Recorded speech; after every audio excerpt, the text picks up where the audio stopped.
दोस्तों, अगर आप कहानी का मौजा लेना चाहते हैं तो चैनल को सब्सक्राइब करना मत भूलिएगा।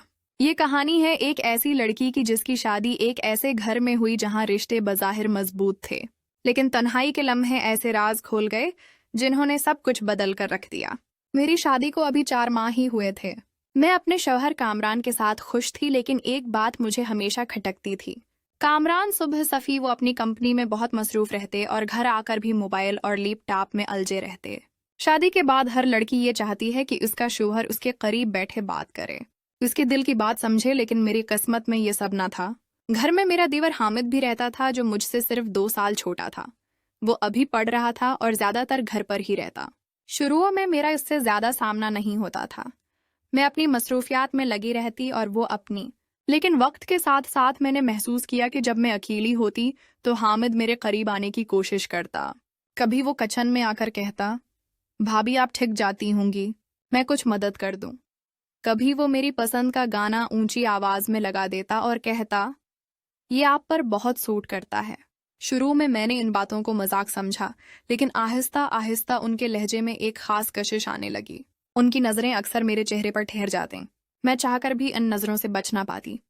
आए एक दिन की बात है। कामरान ऑफिस से बाहर गए हुए थे और उम्मा किसी रिश्तेदार के घर गई हुई थी। मैं अकेली थी और बारिश हो रही थी। मैंने बालकनी में खड़े होकर बारिश को देखना शुरू किया। हामिद मेरे पीछे आकर खड़ा हो गया। वो खामोशी से बारिश देख रहा था। फिर आहिस्ता से बोला, भाभी कभी कभी लगता है कि कुछ लम्हे बस हम दोनों के लिए ही बने हैं। मैं चौंक गई और उसकी तरफ देखा। उसकी आंखों में एक अजीब सी रोशनी थी, जैसे बरसों से छिपा कोई राज आज सामने आ रहा हो। मैं घबरा कर अंदर आ गई। मुझे लगा कि मैंने उसकी आंखों में वो बात देख ली है जो अल्फाज में नहीं थी। आने वाले दिनों में हामिद की तवज्जो बढ़ती गई। वो हर वक्त मेरी तारीफ करता, कभी मेरे कपड़ों की, कभी मेरे अंदाज की। जब मैं किचन में खड़ी खाना बना रही होती तो वो आकर कहता, भाभी आपकी खुशबू पूरे घर को महका देती है। मैं कुछ कहती ना कहती, बस दिल ही दिल में हल जाती। एक दिन ऐसा हुआ कि मैं बीमार हो गई। बुखार की वजह से बस्तर से उठना मुश्किल था। कामरान को मैंने फोन किया, मगर वो ऑफिस में मसरूफ थे। शाम को हामिद कमरे में आया मेरे लिए सौंप लेकर। उसने कहा, भाभी ये मैंने खुद बनाया है, आप थोड़ा सा पी लें। मैंने हैरानी से उसकी तरफ देखा। उसके अंदाज में खुलूस भी था और कुछ और भी, कुछ ऐसा जो मैं समझना नहीं चाहती थी मगर दिल समझ रहा था। उसने मेरे माथे पर हाथ रखा और बोला, आप बहुत गर्म हैं, बुखार ज्यादा है मेरे दिल में। अजीब सा एहसास जागा। मैंने फौरा हाथ हटा दिया और कहा, हामिद तुम फिक्र न करो, मैं ठीक हो जाऊंगी। वो मुस्कुरा कर चला गया, लेकिन जाते वक्त उसकी नजरें मुझे बेचैन कर गईं।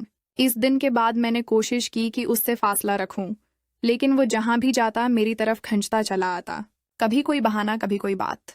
मैंने दिल ही दिल में महसूस किया कि ये रिश्ता अब बदलने लगा है। एक रात की बात है, घर में सब सो गए थे। मैं छत पर कपड़े सिखाने गई। हामिद भी वहां आ गया।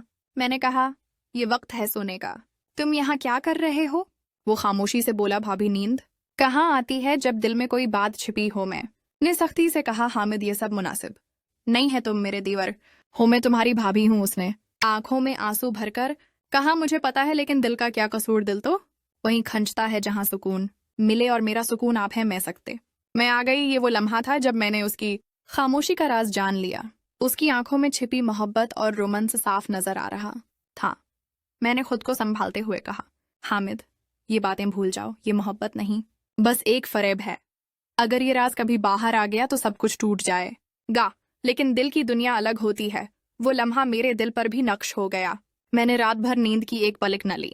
अगले दिन जब हामिद मिला तो वो खामोश था, मगर उसकी खामोशी सब कुछ कह रही थी। वक्त गुजरता गया, मैं और हामिद दोनों एक दूसरे के करीब तो ना आस के, लेकिन वो खामोशी, वो नजरों की जबान हमेशा हमारे बीच बोलती रही। मैंने कभी जबान से इजहार न किया, मगर मैं जानती थी कि वो मेरी तन्हाई को समझता है। एक दिन कामरान ने खुद कहा, सारा तुम बहुत बदल गई हो, तुम्हारी आंखों में अब पहले वाली चमक नहीं है। मैंने मुस्कुराकर कहा, ये सिर्फ थिकन है, लेकिन हकीकत ये थी कि वो चमक अब किसी और की आंखों में नजर आती थी। हामिद की आंखों में, जिनमें छिपा रोमांस हमेशा मेरी यादों का हिस्सा बन गया।